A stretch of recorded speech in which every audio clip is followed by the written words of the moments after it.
My mom cancelled my wedding saying, "We're not funding this circus." So, my name is Mary Reed. My mother's words cut sharper than glass. I was standing in her living room, the one with the cold marble floors and the furniture no one was ever allowed to sit on. My wedding binder was clutched in my hands. It was heavy with 3 years of dreams, fabric swatches, pressed flowers, and pictures of smiling couples I'd torn from magazines. I was 26 years old and I was about to marry the only man I had ever truly loved. I had just come from a final meeting with our caterer. The excitement was a warm buzz under my skin.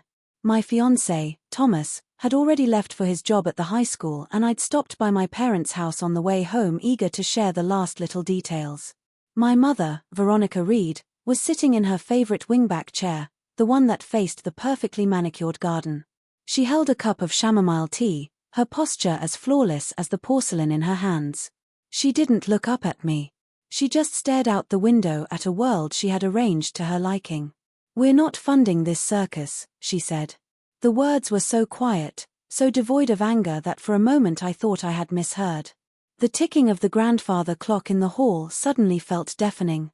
The air in the room, which was always kept at a precise 68 degrees, felt like it had dropped to freezing. Then my sister, Selina, who was perched on the arm of the sofa like a porcelain doll, looked up from her phone. A slow, satisfied smirk spread across her face. It was a look I had seen my entire life, usually right before my world was about to shrink a little more. "Maybe next time you'll choose someone appropriate," she added, her voice dripping with false sympathy. I looked from my sister's triumphant face to my mother's rigid back. I saw the wedding binder in my hands, the one filled with all my simple, happy plans. A circus. That's what my love, my future, my happiness was to them. An embarrassing low-rent show. Something inside me, a fragile part that had spent years hoping for their approval, finally broke. But it didn't break into tears. It shattered and reformed into something hard and clear, like a diamond. Before I tell you how everything flipped, like and subscribe, drop a comment. Where are you watching from? I didn't argue. I didn't raise my voice. I didn't give them the satisfaction of a single tear. I closed the binder with a soft click. I looked directly at the back of my mother's head and said one word, "Understood." That was the moment everything changed. They thought they had humiliated me, broken me, put me back in my place. They thought I would come crawling back begging for their forgiveness and their money. But they misunderstood my silence. It wasn't surrender. It was the beginning of a war they didn't even know had been declared. 3 weeks later, my silence would become the one thing they never saw coming. Growing up in the Reed household was like living in a museum. Everything was beautiful. Everything was valuable. And everything was for display. Our family's version of love came with fine print and an invisible price tag. Love wasn't a feeling. It was an asset. It was something to be polished and shown off at the right parties. Something that appreciated in value when paired with the right name or the right bank account. My mother, Veronica Reed, was the curator of this museum. She ran our home on King Street in Charleston like a prestigious country club. Elegant, cold, and based entirely on reputation. Her warmth was reserved for guests she wanted to impress. With me and my father, she was efficient and demanding. She didn't raise her voice. She didn't have to. Her disapproval was a silent heavy thing that could suck all the air out of a room. A arched eyebrow or a faint tight-lipped smile was enough to tell you that you had failed. My father, Charles, was one of her prized exhibits. He was a successful architect who designed beautiful, empty buildings that won awards. At home, he was just as empty. He was a ghost in a well-tailored suit who rarely spoke unless it was to agree with my mother. I used to think he was just quiet, but as I got older, I realized he was complicit. His silence was his consent. He stood by and watched as my mother measured out her affection in teaspoons, always giving the bigger portion to my sister. And Selina. Selina was their masterpiece.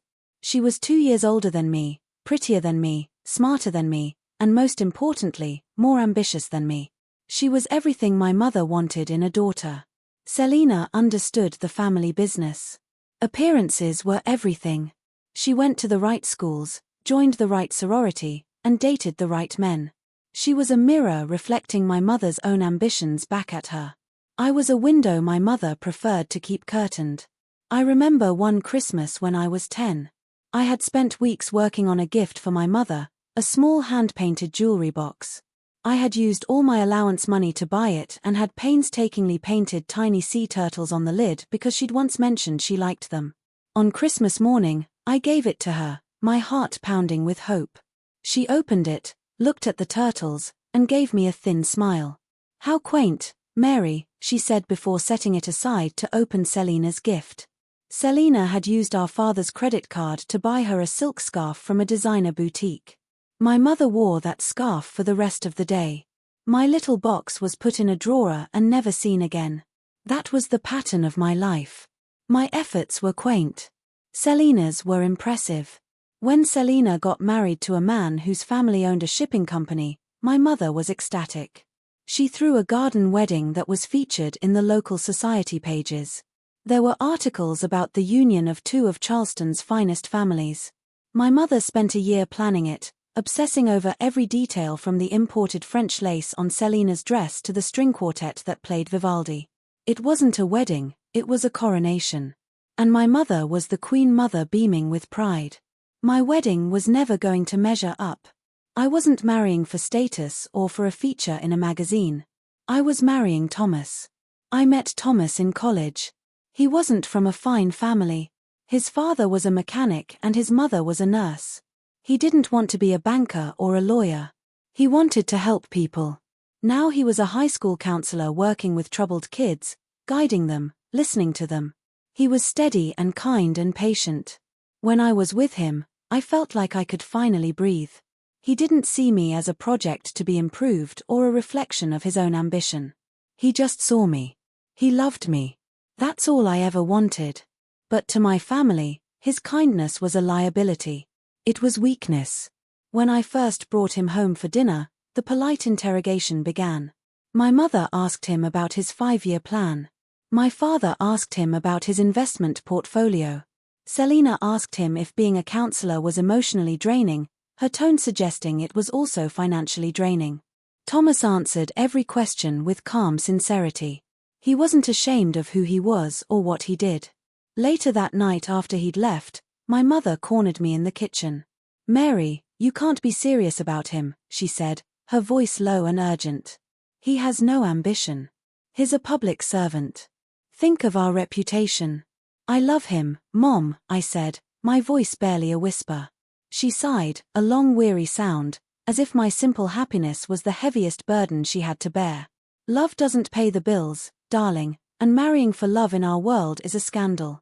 I should have known then. I should have seen that this was never going to end well. But a part of me, the little girl who painted sea turtles on a wooden box, still believed that one day she might see me. One day she might be proud of me. That hope was a dangerous thing. It was that hope that led me right into her trap. When my mother, after months of cold silence about my engagement, suddenly offered to help with the wedding planning, I was foolish enough to feel a surge of relief. I thought naively that maybe she had finally accepted Thomas. Maybe she saw how happy I was and wanted to be a part of it. We were in her sitting room, the same one where she would later shatter my world. She had a folder of her own filled with glossy brochures for venues that were far outside my budget. "I know you and Thomas are trying to do this on your own," she began, her voice unusually gentle. "And I admire that, I do. But a wedding is a lot to handle. There are so many payments, so many deposits to keep track of. Why don't you let me handle the financial side of things? It will make it so much easier for you.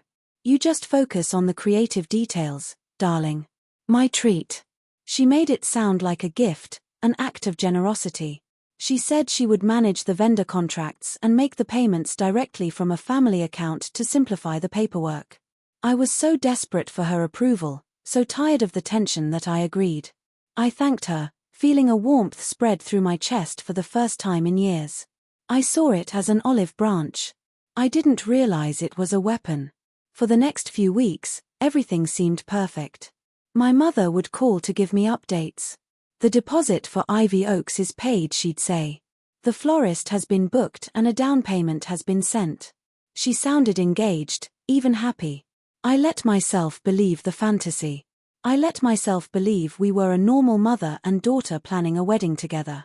The first crack in the facade appeared a month before the wedding date. It was a Tuesday afternoon. I was at my apartment addressing invitations when the phone rang. It was a woman named Sarah, the events coordinator from Ivy Oaks Garden, our dream venue. "Hi Mary," she said, her voice laced with confusion. "I'm just calling to follow up on your cancellation. We have another couple interested in your date, so I wanted to confirm you won't be needing it." I felt the pen slip from my fingers. Cancellation? I didn't cancel anything. There was a pause on the other end. "Oh, well, we received an email and a formal cancellation notice last week. It said due to unforeseen family circumstances, the wedding was off. Your signature was on the form." My blood ran cold. "Can you send me a copy of that notice?" I asked, my voice shaking slightly. She agreed. A minute later, an email landed in my inbox. I opened the PDF attachment. There it was, a cancellation form for Ivy Oaks Garden. And at the bottom, in perfect flowing script, was my name, my signature, except I hadn't signed it. I stared at the screen, my heart hammering against my ribs. It was a flawless imitation of my handwriting, a forgery, the kind of forgery someone could only pull off if they'd had years of practice, maybe from signing school permission slips or birthday cards. Before I could even process it, my phone buzzed again. It was our florist, then our caterer, then the photographer. One by one, they all told me the same story. They had received cancellation notices, all with my forged signature. Every vendor thought I had cancelled my own wedding. My dream, so carefully built, was being dismantled piece by an invisible hand. But I knew whose hand it was. I left my apartment in a daze and drove straight to my parents' house. I call first. I walked in using my old key and found my mother in the living room arranging roses in a crystal vase. She looked up when I entered, a placid questioning smile on her face. I held up my phone showing her the forged document. "Why?" I asked. My voice was tight, strained. "Why would you do this?" She didn't deny it. She didn't even flinch. She simply took a rose, snipped the end of its stem with a small pair of silver scissors, and placed it perfectly in the arrangement. Her calmness was more terrifying than any rage. "It's for your own good, Mary," she said, her eyes finally meeting mine. They were as cold and clear as ice. "You're marrying beneath yourself. I couldn't stand by and watch you ruin your life. This will be a difficult lesson, but one day you'll thank me." Selina appeared in the doorway behind her, drawn by the confrontation. She leaned against the frame, arms crossed, a smug look on her face. "She's right, you know," Selina said. "We're just protecting you from your own bad decisions." I stood there surrounded. It wasn't just a cancellation. It was a coordinated attack. They had discussed it, planned it, and executed it together. The betrayal was so complete, so absolute, it felt like it would swallow me whole. I left that house shaking, but I didn't cry. Crying was what they expected. Crying was weakness, and I couldn't afford to be weak anymore.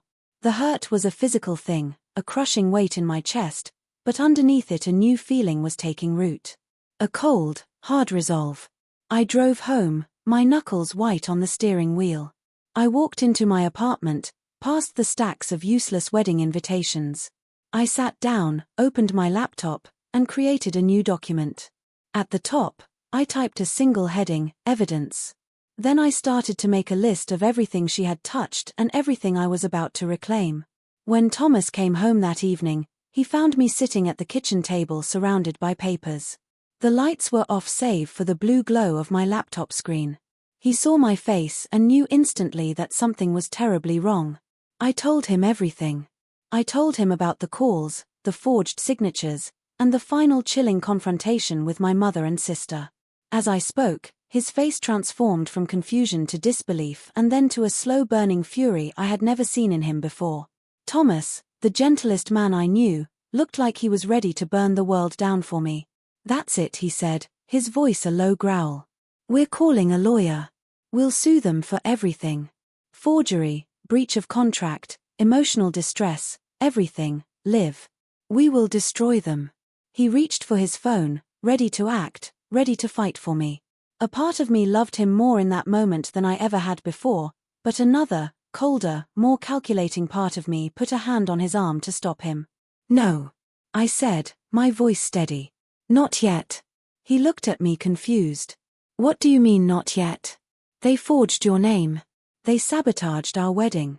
They can't get away with this. I know.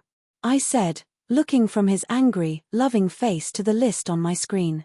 But revenge doesn't need rage, Thomas. It needs precision. They think I'm a hysterical, emotional mess right now. They expect me to scream and cry and eventually give up. We're not going to do what they expect. I needed to understand the whole picture. My mother's cruelty had always seemed purely emotional, a tool to control me. But this was different. It was methodical. It was criminal. There had to be more to it than just her disapproval of him. Over the next few days, I channeled all my grief and anger into a single focus, finding out why. I started with the payments my mother had claimed to make.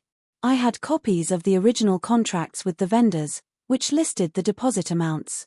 My mother had told me she was paying them from a family account. I needed to know which one. I went through old bank statements that my parents had given me years ago, the ones I had filed away and forgotten about. Most were from standard checking and savings accounts, but then I found a folder tucked away at the very back of my filing cabinet. It was thin with only a few old statements inside. The account name was strange. Mary Reed Custodial Account. I barely remembered it. My parents had told me it was a small savings account my grandfather had opened for me for college, and that the money had all been used for tuition. The last statement in the folder was from over 5 years ago. On a hunch, I looked at the routing and account numbers.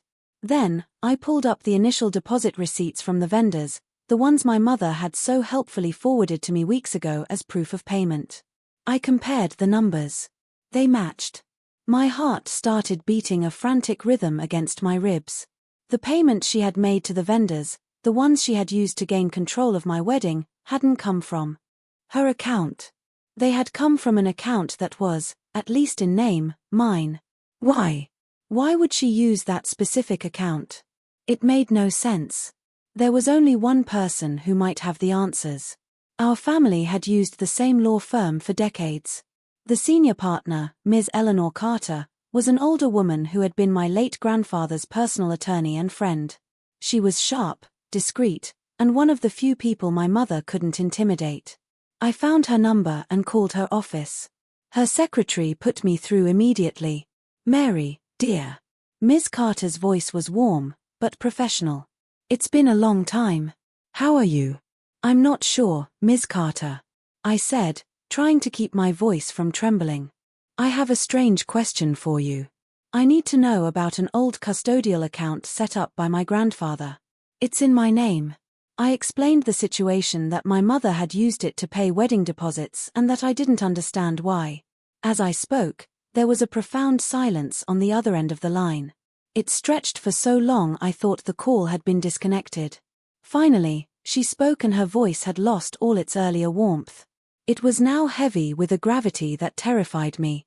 Mary, she said slowly, carefully, you have no idea what's been happening with that account, do you? That night, I met Ms. Carter at her quiet, wood-paneled office downtown. The building was empty, the only light spilling from her doorway into the dark hall. She had a thick, leather-bound folder on her desk with my name on it. The air felt heavy, like the moment before a storm breaks. Your grandfather was a very wise man, Mary, she began, her sharp eyes studying my face. He was also very perceptive. He loved your mother, but he was not blind to her anger or to your father's passivity. She opened the folder. The first document she pushed across the polished mahogany desk was titled Irrevocable Trust Agreement. Your grandfather didn't set up a simple savings account for you, she said gently. He established a trust fund. He wanted to ensure you had a piece of the family legacy that your mother couldn't control. My eyes scanned the page. My hands began to shake. The number printed in the formal legal text seemed to leap out at me. $275,000? I couldn't breathe. $275,000? I whispered, the words feeling foreign in my mouth. I don't understand. My parents told me it was all used for college. Miss Carter gave a sad, knowing sigh. That was the first lie. The trust stipulated that the funds were to be managed by your parents as trustees, yes, but they were for your benefit and your benefit only. And most importantly, she said, tapping a clause with her pen, the full remaining balance was to be released to you in your sole control upon one of two conditions, your 30th birthday or the date of your legal marriage. The room began to spin. Marriage, the word echoed in my mind. The trigger, the account my mother was using. I started, my voice trailing off as the horrifying truth began to dawn on me. Was the trust account, Miss Carter finished for me, the one she was supposed to be protecting for you? Instead, she and your father have been treating it as their personal slush fund for years. She then laid out the bank statements. Page after page of withdrawals, transfers, and payments stretching back over a decade. It was a meticulous record of their betrayal. I saw a $25,000 withdrawal from 3 years ago. The memo line read, kitchen remodel. Our kitchen was remodeled 3 years ago. I saw a transfer of $50,000. The memo, seed funding, G-Reed Designs. That was the money they had given Selena to start her failing boutique. They hadn't given it to her. They had stolen it from me and presented it as a gift. There were charges for country club dues, for my father's new car, for my parents' anniversary trips to Europe, the ones they sent postcards from telling me to work hard so one day I could travel too. Every luxury, every advantage they gave Selena, every part of the perfect life they paraded in front of Charleston society, it was all funded by me, by the money my grandfather had left to secure my future. They had been draining it bit by bit for years. They had stolen over $150,000. The final piece of the puzzle clicked into place with sickening clarity. If I had gotten married, I said, looking up at Miss Carter, my eyes burning but still dry, the trust would have been dissolved. The final balance would have transferred to me. An audit would have been triggered to close the account. Exactly, she confirmed. The lawyers for the trust would have requested a full accounting of all expenditures. They would have been exposed instantly. Forgery, embezzlement, fraud, they would have been ruined socially and legally. Canceling my wedding wasn't about their embarrassment over Thomas. It was never about my happiness or my choice of husband. It was about hiding their theft. They didn't sabotage my future out of snobbery. They did it out of pure criminal self-preservation. They were protecting their secrets, not me. I sat there, staring at the proof of their decade-long deception. The emotional neglect I had felt my whole life suddenly had a price tag.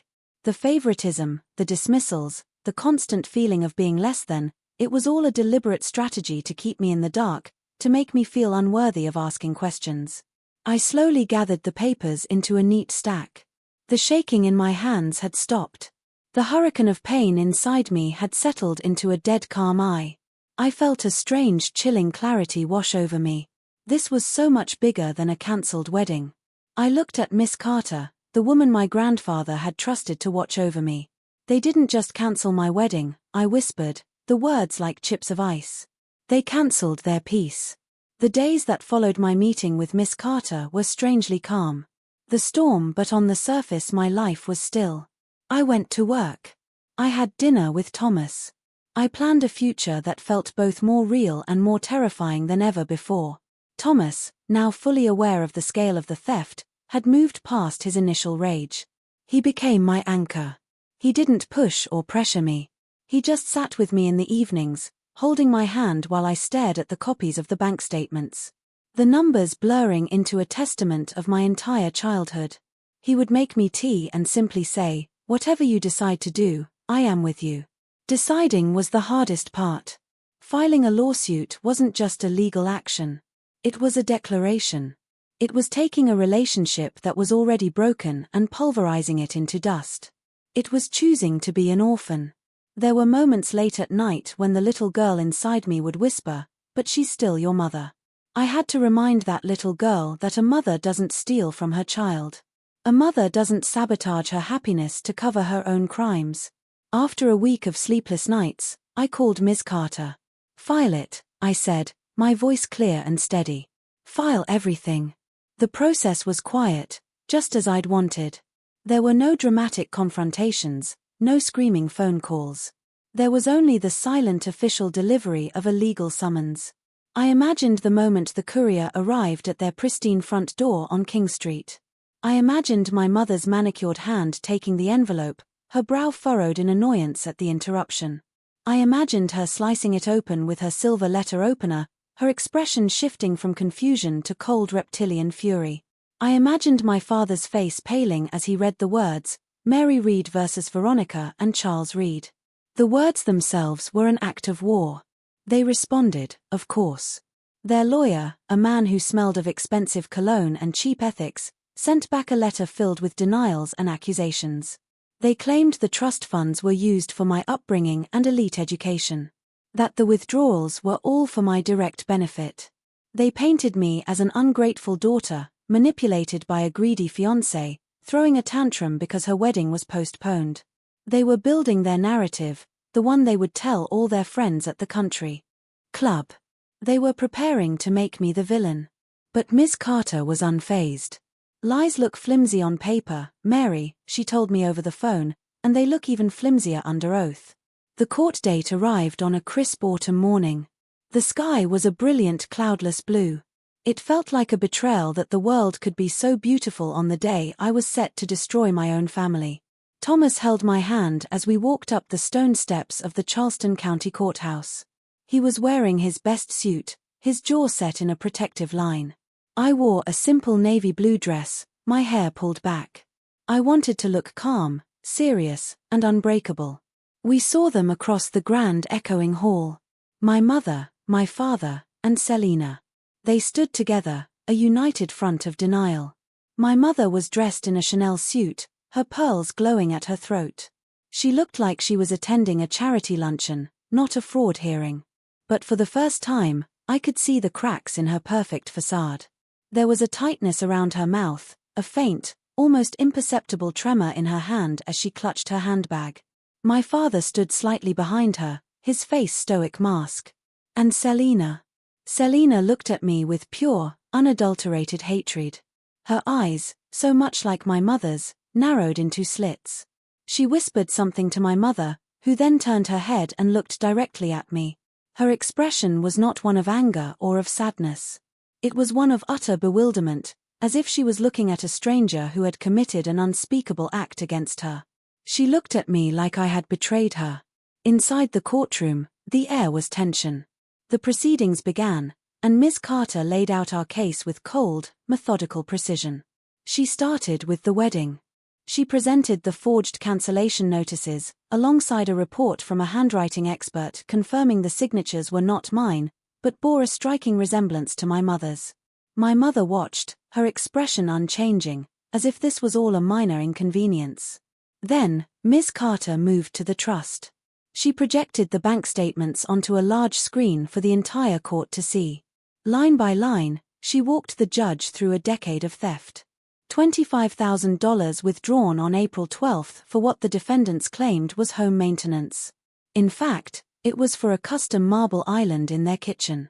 Ms. Carter stated, her voice echoing in the silent room. She presented the receipt from the contractor. $50,000 transferred on June 3 to fund a boutique for their other daughter, Ms. Selina Davenport. She continued. Gasps rippled through the public gallery where a few society reporters were now scribbling furiously in their notebooks. She went on, the vacations to Italy, the new sedan for my father, the season tickets to the symphony, the country club membership fees. With every piece of evidence, my mother's composure began to fray. The color drained from her face. My father seemed to shrink in his chair.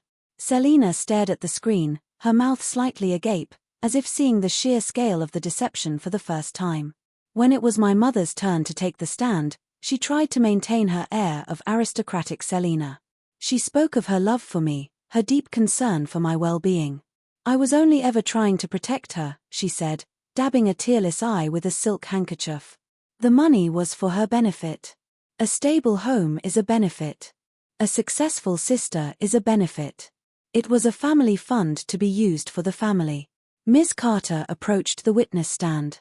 Mrs. Reed, she asked, her voice dangerously soft, did you ever at any point inform your daughter Mary that you were using her trust fund left to her by her grandfather to pay for your kitchen renovations? My mother hesitated. It was a family decision. That's not what I asked, Ms. Carter pressed. Did you tell Mary you were taking her money? I am her mother. It my duty to manage her finances as I saw fit. So, you did not tell her? Ms. Carter concluded. And did you tell her when you forged her name on the wedding cancellation forms? That was a drastic measure taken out of love to prevent her from making a terrible mistake. My mother insisted, her voice rising, the first crack in her icy control. The judge, a man with a stern face and tired eyes, had heard enough. He held up a hand to silence her. He looked at the mountain of evidence, at the bank statement still glowing on the screen, and then he looked at my mother. His voice, when he finally spoke, was colder than hers had ever been. Love is not a defense for fraud, Mrs. Reed. Concern is not a defense for theft. He delivered his judgment swiftly.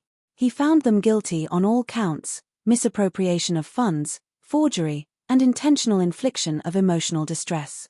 This court finds in favor of the plaintiff, Ms. Mary Reed, he announced, his voice booming in the stillness. All misappropriated funds in the amount of $152,000 will be returned in full to the trust. Additional damages for fraud are awarded in the amount of $75,000. My mother's hand, the one that had been trembling slightly, flew to her pearls. Her mouth opened, but no sound came out. She looked utterly broken. Selina turned away, burying her face in her hands. She wasn't crying from guilt. She was crying from the public undeniable shame of it all. For the first time in my life, I had won, but it didn't feel like a victory. It felt like an ending.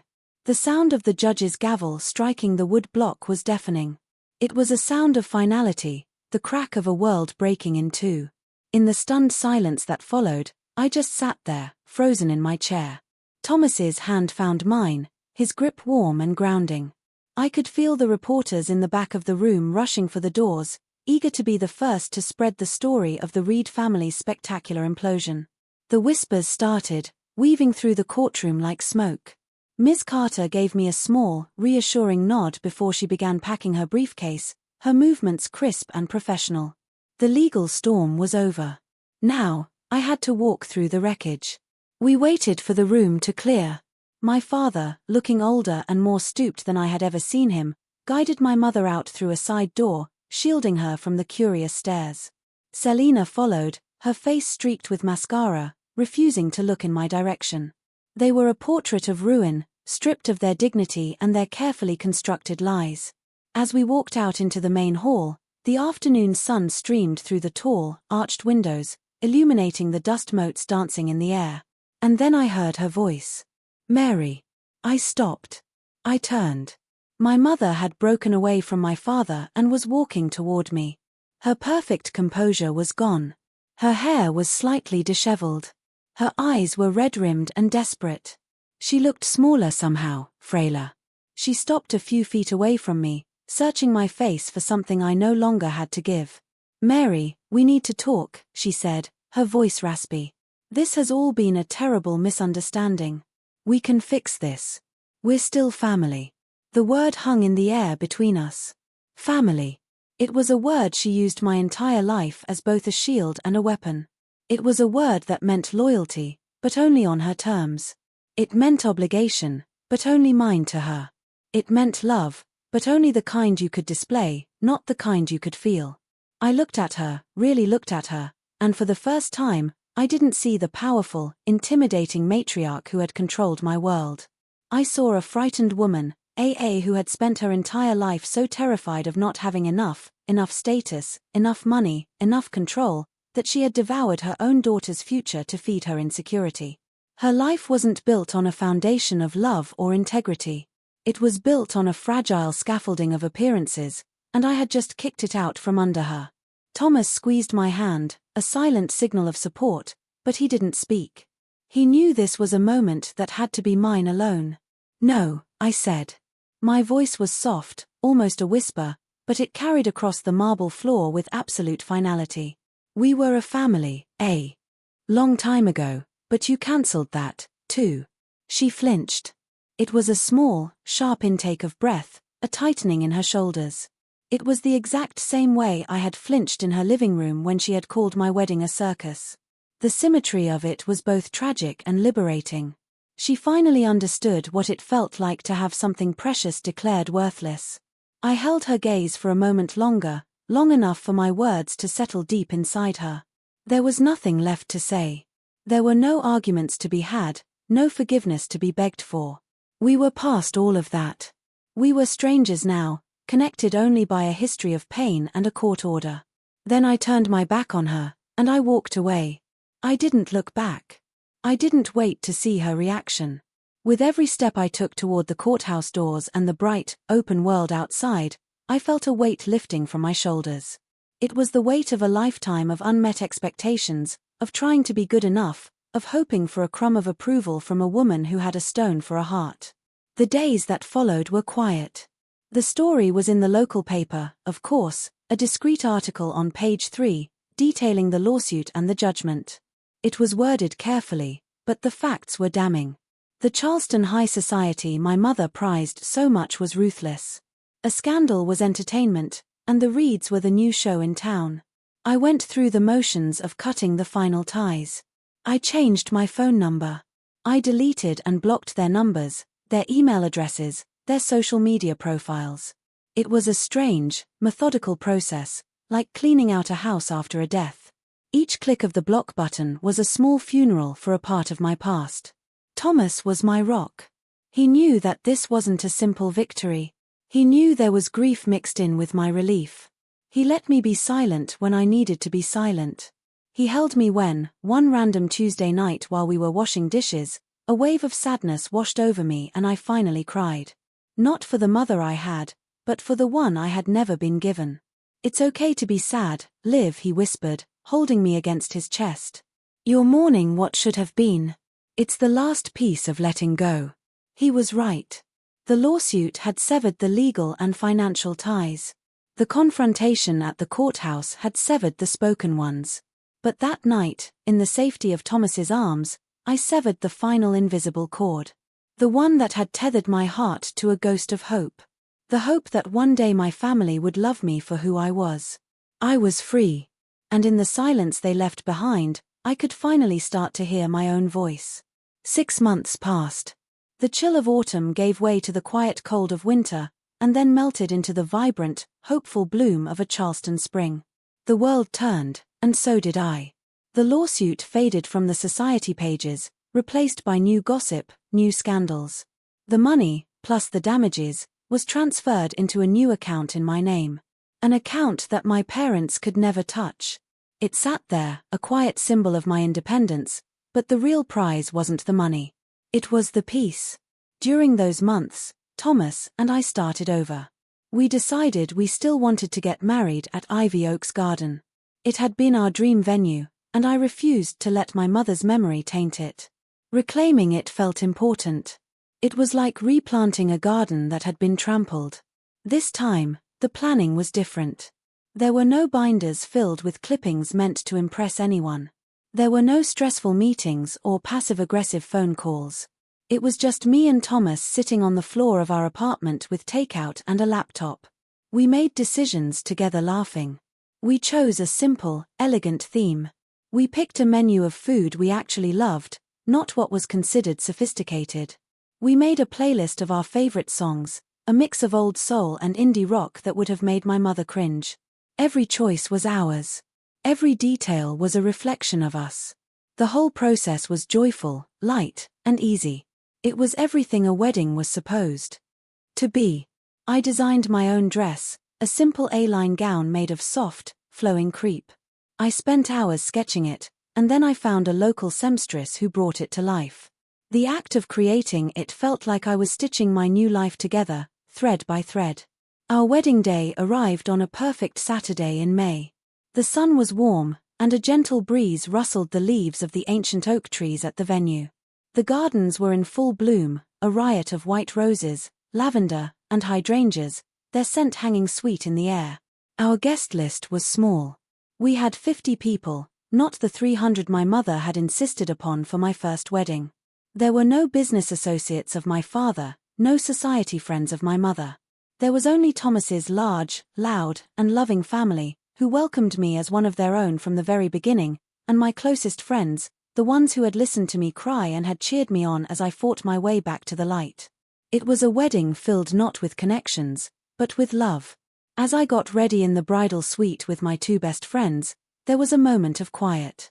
My maid of honor, Sarah, looked at me, her eyes misty. "Are you thinking about them?" she asked softly. I knew who she meant. I looked at my reflection in the mirror. I saw a woman who was calm, who was happy, who was whole. The ghost of my family was not in the room with me. I had not invited them. "No," I said, and I was surprised to find that it was the honest truth. "I'm not." There was no father to walk me down the aisle. There was no mother to fix my veil. The thought, which once would have devastated me, now felt like a statement of strength. I didn't need anyone to give me away. I was giving myself freely and completely to the man I loved. I walked myself down that aisle. I walked slowly, deliberately, my eyes fixed on Thomas, who was waiting for me under the archway of blooming white roses. He was smiling, his eyes shining with tears. In that moment, he was the only person in the world. He was my partner, my champion, my home. He was everything they said wasn't enough, and I knew with a certainty that settled deep in my bones that he was more than enough. He was everything. Every step I took on that grassy aisle was a step I was reclaiming. Every smiling face I passed was a testament to the real family I had built for myself. This was not a circus. This was a sanctuary. We wrote our own vows. Thomas spoke of my strength, my courage, and the way I had taught him what unconditional love truly meant. When it was my turn, I looked into his kind, steady eyes and spoke from the heart. "You saw me when I felt invisible," I said, my voice thick with emotion, but steady. "You loved me when I didn't know how to love myself. You are my quiet place in a loud world. Today, in this garden we fought to stand in, I don't just choose you. I choose us. I choose this joy. I choose this peace, and I promise to choose it with you every day for the rest of my life." When the ceremony ended and the officiant pronounced us husband and wife, Thomas pulled me close. The crowd cheered, but all I could hear was the beating of my own heart. He kissed me and it felt like the first day of the rest of my life. As we walked back down the aisle, hand in hand, he leaned in and whispered, "You okay?" I looked up at him, at my husband, and a smile bloomed on my face, genuine and radiant. The weight was gone. The ghosts were banished. I was standing in the middle of my own happiness, a happiness that I had fought for and won. "Better than ever," I said, and I meant it. In the months that followed our wedding, Thomas and I settled into a life that was beautifully, blissfully normal. We bought a small house with a yard for a dog we planned to adopt. We spent our weekends gardening and exploring the coast.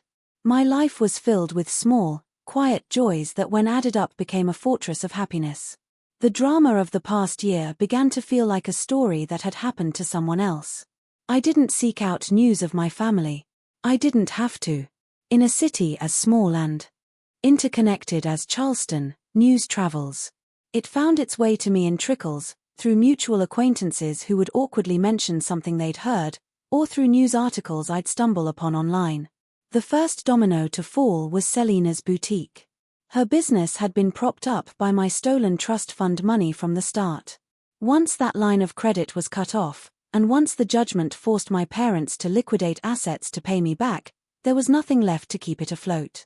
The store, G. Reed Designs, held a massive going out of business sale. A friend sent me a photo of the storefront, its windows plastered with bright yellow signs. I felt a brief, distant pang of something that might have been pity, but it passed quickly.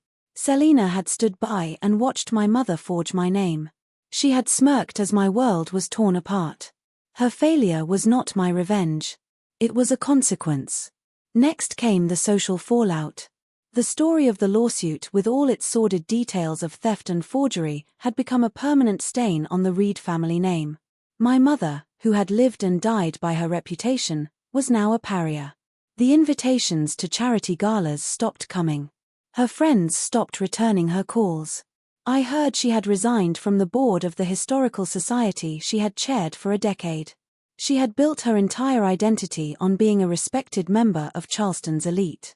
Without that, I couldn't imagine who she was. My father's professional life suffered, too. He was a man who relied on his reputation for integrity to secure contracts with wealthy clients. The word fraud is not good for business. Old clients became distant, and new ones were hard to come by. His firm, once a pillar of the Charleston architectural scene, began to struggle. They had to downsize, letting go of staff they'd employed for years. Their world, built on a foundation of my money and their lies, was crumbling brick by brick. And my only role in its demolition was my absence. Then, the phone calls started. Not to my new number, which they didn't have, but to my office line at the interior design firm where I worked. The first time the receptionist told me my mother was on the line, a jolt of ice went through my veins. "Tell her I'm not available," I said, my voice flat. She called again the next day. And the day after that. Finally, I instructed the receptionist to tell her not to call again. So, the calls were replaced by voicemails left on the general office line, which my boss, a kind and understanding woman who knew my history, would forward to me as audio files, letting me decide whether to listen. For weeks, I deleted them without listening. But one day, morbid curiosity got the better of me. I clicked on the latest file. My mother's voice filled my headphones. It was a voice I barely recognized. The clipped authoritative tone was gone, replaced by something thin and pleading. Mary, if you're listening, please just call me. Your father isn't well. The stress of all this is just call us. We just want to talk. This has gone on long enough. We miss you." The manipulation was so transparent it was almost pathetic. She didn't apologize. She didn't take responsibility. She was trying to use my father's health as a lever to pry open a door I had bolted shut. I deleted the message. A week later there was another one. This time it was Selena. Her voice was sharp, angry, laced with desperation. "You did this, Mary," she spat. "Are you happy now? Our lives are ruined because of you. Mom cries all the time. Dad won't leave the house. You took everything from us. Everything. All because you couldn't handle a little criticism about your loser husband. I hope you're happy with what you've done." I listened to the entire tirade without a single flicker of emotion. The Selena on the voicemail was the same Selena who had smirked at me in the living room. She still believed they were the victims. She still believed I was the one to blame. They had learned nothing. I never picked up the phone. I never responded to an email. I didn't need to yell or scream or tell them how much they had hurt me. I didn't need revenge anymore. My revenge was my silence. It was my happiness. It was the beautiful, peaceful life I was building with Thomas. A life that had no room for their toxicity. They had built their lives on lies, and the simple, quiet weight of the truth had done my work for me. They weren't being punished by me. They were living in the prison they had built for themselves, and I was free. It's been 2 years now. Thomas and I have that dog, a goofy golden retriever named Gus, who fills our little house with an abundance of fur and joy. My life looks nothing like the one my mother had planned for me, and I am grateful for that every single day. After working at the design firm for another year, I took a leap. I used a portion of the money from the trust, my grandfather's gift, finally being used as he'd intended, to start my own business. I run my own bridal design studio out of a small sunlit shop in the historic district. The same dream my mother once threw away with my childhood sketches is now my reality. Every dress I create, every bride I help, feels like an act of quiet rebellion. It feels like freedom stitched into fabric. I help women create the happiest day of their lives on their own terms, free from the judgment and expectations of others. In a way, I'm giving them the one thing I had to fight so hard to win for myself. People who know my story sometimes call it poetic justice. I don't see it that way. I just call it peace. I've learned that the most powerful response to people who try to break you is not to shatter, but to build. You build a life so full of light and love that their darkness can't find a single shadow to hide in. Sometimes, walking away is the loudest revenge. It's a statement that you value your own peace more than you value their drama. It's a refusal to play their game any longer. My family is still in Charleston, living in the ruins of the life they built. I don't hate them. I don't wish them ill. I simply don't think of them at all. They are a chapter in a book I have already finished reading. If you've ever been told you're not enough, that your dreams are a circus, or that your love is inappropriate, please listen to me. Your worth is not determined by their approval. Your happiness is not a negotiation. Prove them wrong quietly. Build your own world. Stitch your own freedom. And if this story hit your heart, hit subscribe. There's always another story to tell, another woman who turned betrayal into power.